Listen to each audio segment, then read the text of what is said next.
سونو 90 سیکنډز کې د نن ورځې مهمو خبرونو سره زه یم همیرا مهوش. ډیره اسماعیل خان کې نامعلومه وسلوالو په اف سی اهلکارو ډزې کړي دي چې پکې 4 اف سی اهلکار شهیدان او 11 ژوبل شوي دي. مردان او ثوابۍ کې سی ټي ډي او پولیسو د ترهګرو په ضد مشترکه اپریشن کې 2 مطلوبه ترهګر وژلي دي او وسله او ګوله بارود هم تولکه کې اخیستی دی.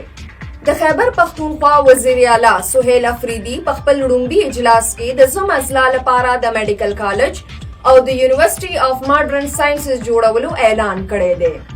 پاکستان او افغانستان ترمنځ د جنگ بندۍ باوجود تورخم بارډر نن په 9 ورځ هم بند دی چې له وجې کاروباري هلې ځلې او د خلکو تګ راتګ مکمله توګه معطل دی. خیبر پختونخوا کې د پولیو مخنیوي مهم دویمه مرحله نن شروع شوې ده چې تر مخه به 10 لکه ماشومانو له د پولیو مخنیوي څاڅکي ورکول شي. 400 کې د هوایي ډزو کوونکو په ضد اپریشن کې 14 ملزمان نیولي دي او وسله یې هم ولکه کې اخیستې ده. ترهګرۍ مخنیوي عدالت علیما خان، عمر ایوب او زرتاج ګل په شمول د تحریک انصاف ګڼ شمېر مشرانو په ضد ناقابل ضمانت وارنټ جاری کړی دی.